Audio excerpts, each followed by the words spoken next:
Aujourd'hui, je vais dévoiler un secret qui va ouvrir des portes à l'infini pour ton ministère.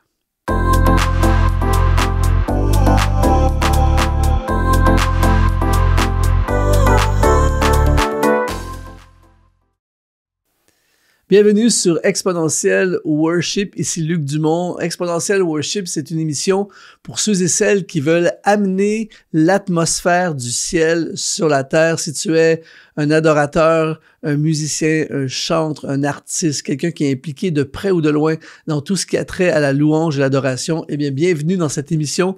Aujourd'hui, je vais littéralement dévoiler un secret, vraiment quelque chose d'extraordinaire, qui a le potentiel d'ouvrir des portes à l'infini pour ton ministère. Reste jusqu'à la fin, tu vas être assurément inspiré. Et d'ailleurs, ma mission, mon objectif au travers de cette émission, c'est de contribuer au maximum dans ta vie et dans ton ministère pour t'aider à grandir, à croître, à aller au maximum de ce que Dieu t'appelle à faire et devenir. Et pour ça, eh bien, j'ai créé une formation qui est tout à fait gratuite qui s'appelle 5 secrets pour réussir ton ministère de musique, ton ministère de worship. Et je vais mettre dans la description de cette vidéo, le premier lien va être le lien d'accès à cette formation tout à fait gratuite où je te donne des principes, des secrets, des révélations, des expériences personnelles, différents modules pour t'aider à faire exploser, j'aime dire exponentialiser le ministère que Dieu t'a confié. Et aujourd'hui, je veux parler d'un principe qui permet à ton ministère de louange, et peu importe le format de ce que tu fais, parce que je suis très conscient que tu es impliqué dans ce ministère de la louange. Peut-être que tu es un adorateur, un chanteur, une pianiste, un guitariste, un producteur, peu importe ton rôle dans ce qui a trait à la louange et l'adoration. Eh bien, ce que je vais te révéler dans les prochaines minutes a vraiment le potentiel d'ouvrir des portes. Et je sais de quoi je parle parce que c'est quelque chose que j'ai mis en application dans ma vie, que je continue à mettre en application dans ma vie et je suis toujours émerveillé de voir comment ça ouvre des portes. C'est quoi ce secret? Eh bien, c'est investir à fond dans tes talents. J'y crois tellement que j'ai même créé, je t'en reparlerai plus dans le futur, mais j'ai créé une formation au complet qui s'appelle Libérateur de talent. D'ailleurs, le lien sera dans la description de la vidéo également, mais c'est une formation uniquement sur la libération de ton talent. Il y a une puissance extraordinaire dans les talents que Dieu t'a confiés. En fait, une des choses que j'aime dire, c'est que tes talents sont la porte d'entrée vers ta destinée. Tes talents, ton ou tes talents, c'est littéralement comme si Dieu t'avait donné une clé qui ouvre la porte de ton avenir, qui ouvre la porte vers ce que Dieu veut faire au travers de toi. Et donc, si tu choisis aujourd'hui, dans ton ministère de louange, dans ce que tu fais, dans la musique et l'adoration, eh bien, si tu choisis de capitaliser dans les prochains jours, semaines, mois et années à fond sur les talents que Dieu t'a donnés, prépare-toi, des portes incroyables vont s'ouvrir pour toi. Je vais lire un texte, un bel exemple de ça. On voit dans le premier livre des Rois, au chapitre 7, au verset 13 et 14, ça dit « Le roi Salomon fit venir de Tyr Hiram, retiens ce nom, Hiram, fils d'une veuve de la tribu de Nephtali et d'un père tyrien qui travaillait sur l'airain. Hiram était rempli de sagesse, d'intelligence et de savoir pour faire toutes sortes d'ouvrages d'airain, et il arriva auprès du roi Salomon et il exécuta tous ses ouvrages. » En fait, Hiram est un artiste, évidemment, c'est un artiste absolument exceptionnel, et il va être impliqué dans la décoration du temple que Salomon va construire pour la gloire de Dieu. Et ce qui est vraiment fascinant dans cette histoire, c'est que Salomon a un budget illimité. Il est l'homme le plus riche de la terre à cette époque. C'est celui qui il décide de construire un temple pour la gloire de Dieu et il peut se payer n'importe quel artiste. Il peut faire venir n'importe quel artiste, le plus cher, il peut faire ce qu'il veut, il a les moyens infinis.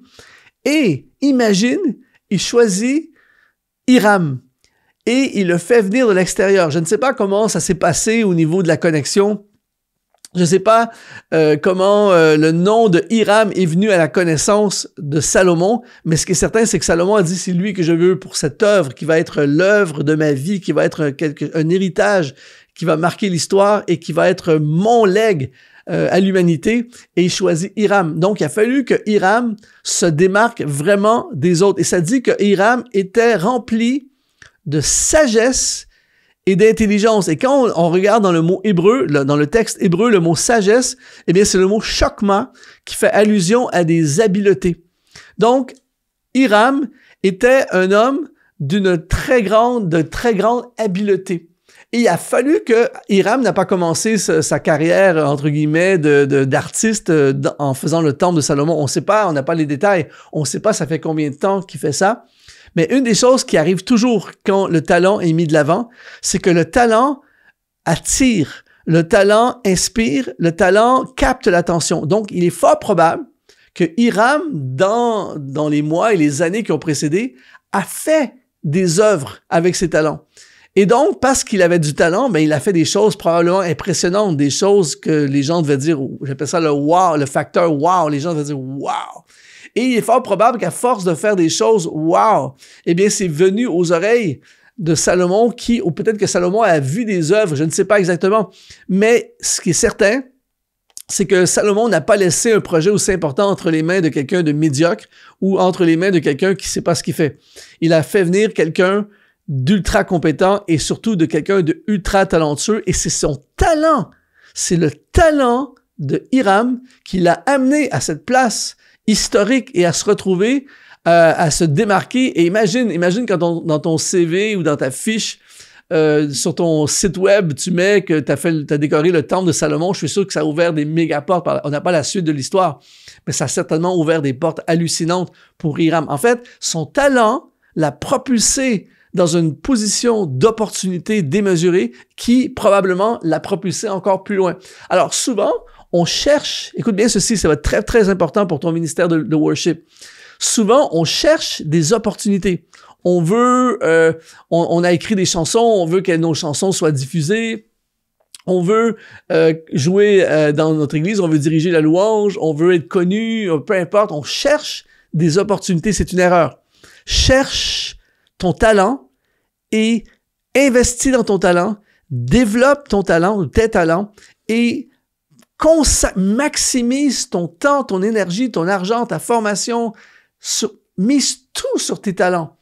Et je t'assure que ton talent va t'ouvrir des méga portes. Par exemple, un des exemples que j'enseignais il y a quelque temps de ça dans une église, et je parlais justement de Hiram. Et puis, je disais, pourquoi votre pasteur, je parlais à un groupe de leaders, tout ça, je disais, pourquoi votre pasteur m'a invité? Pourquoi je suis là en train de vous parler aujourd'hui? Je suis pas là parce que ils avaient pitié de moi. Je suis pas là. Il m'a pas invité pour faire la sono. Il m'a pas invité pour faire des travaux de rénovation dans l'église. Il m'a pas invité pour parler au comité d'administration. Il m'a invité pour venir enseigner.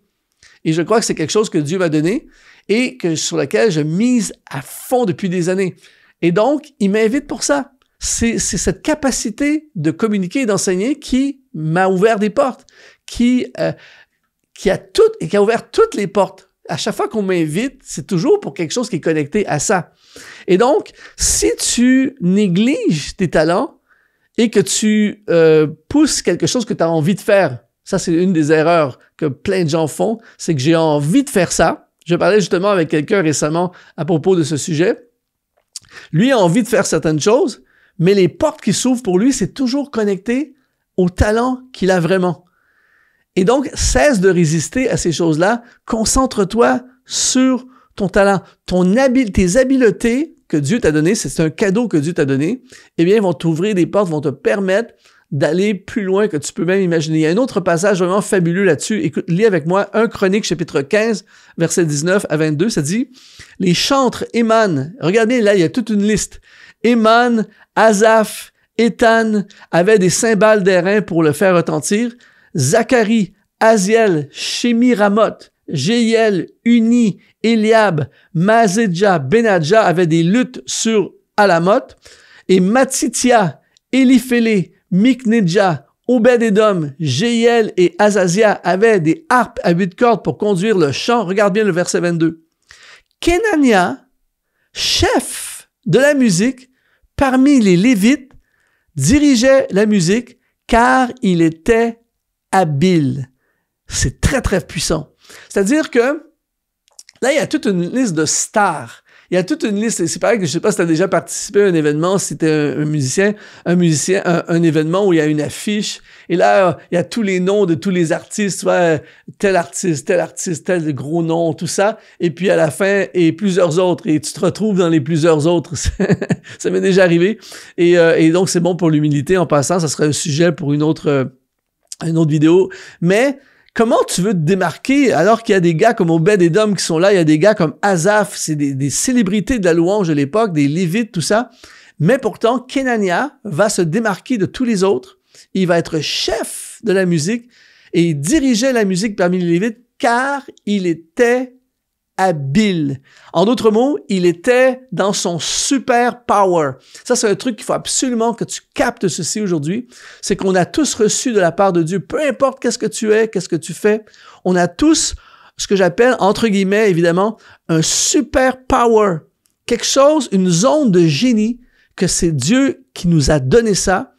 Et quand tu es dans cette zone-là, quand tu es dans ton super power, ça t'ouvre des portes incroyable. Et c'est ça, dans les départements de louange, une des erreurs qui arrive souvent, c'est que tu as par exemple, je te donne un exemple, ton super power, c'est de conduire la louange. Quand tu conduis la louange, il se passe quelque chose. Le ciel s'ouvre, l'atmosphère change, c'est glorieux, vraiment.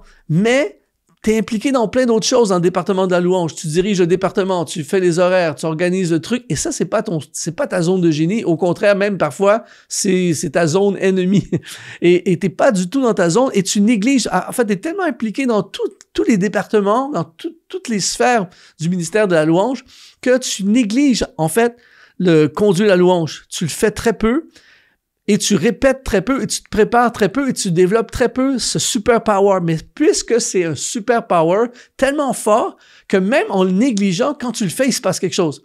Alors, ma question pour toi aujourd'hui, c'est qu'arriverait-il si à partir d'aujourd'hui, ça devenait ta priorité? Si à partir d'aujourd'hui, tu te focalisais sur ta zone de génie, sur le talent, le vrai talent que Dieu t'a donné. Je te donne un exemple personnel.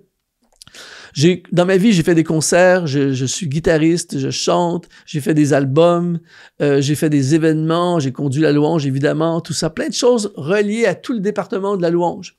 Mais j'ai réalisé, parce que la première chose que Dieu m'a demandé quand j'ai commencé tout ça, il m'a jamais dit conduis la louange, il m'a jamais dit dirige un département de louange, il m'a jamais dit de faire des albums, il m'a simplement dit écris des chants pour ma gloire.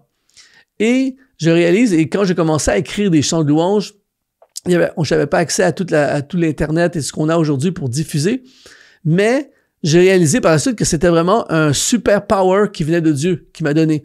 Et donc, j'écrivais un chant, je le chantais au groupe de jeunes le vendredi, et là, tout à coup, il y a plein de gens après le culte, après la célébration, qui étaient assis sur le bord de l'estrade et ils me demandaient les accords du chant et puis les partitions. On écrivait des partitions sur le bord de l'estrade pour qu'ils aillent le chanter dans leurs églises, et c'est parti comme une traînée de poudre, c'est parti dans toutes les directions. Et ça m'a ouvert la porte des nations. Littéralement, on m'a invité, à cause d'un chant, par exemple, on m'a invité à l'autre bout du monde, tu vois. Et ça a été la porte d'entrée vers mon ministère en dehors des murs de l'église locale, même dans les nations, littéralement. Alors, ça aurait été tragique que je néglige complètement la composition et l'écriture de chants pour me concentrer sur faire des horaires et organiser un département de louange, alors que c'est quelque chose d'extrêmement important. Mais pour moi, ce n'était pas ma zone de génie. Mon super power qui fait que tu te démarques des autres, c'est certainement pas parce que je suis un grand artiste, un grand musicien, tout ça. Il y a tellement de gens tellement meilleurs que moi, mais puisque je me suis concentré sur cette zone, eh bien, ça m'a ouvert des portes de façon exceptionnelle, de façon que j'aurais même pas pu imaginer. Et c'est la même chose pour toi. Alors, c'est quoi ton super power? Pour certaines personnes, c'est leur voix. des voix absolument exceptionnelles. D'autres personnes, c'est leur présence sur l'estrade. Ils ont un charisme spécial qui ne s'apprend pas à l'école. C'est quelque chose que tu as vraiment reçu. Tu as quelque chose. D'autres personnes, c'est des talents musicaux exceptionnels. Quand tu prends ta guitare et que tu commences à jouer, le ciel s'ouvre, il y a quelque chose sur toi. D'autres personnes, c'est leur capacité créative, leur leadership, le sens d'organisation. D'autres personnes, ils ont une onction particulière, tes compositions, ta gentillesse, ta capacité de créer des contacts avec les gens. Trouve ta zone de génie, trouve ton talent et maximise à fond ton temps investi pour te former dans tes talents. Passe beaucoup de temps à développer tes talents et mets en avant à fond tes talents.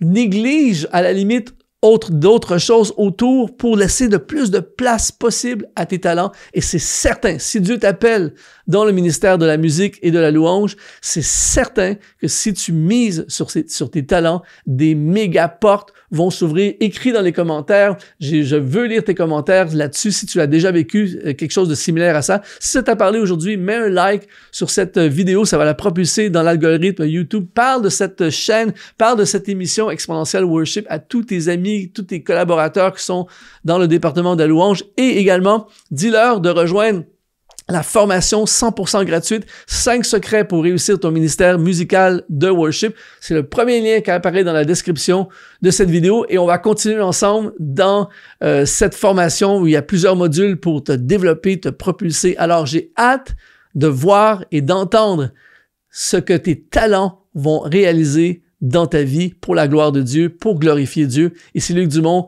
et sois exponentialisé.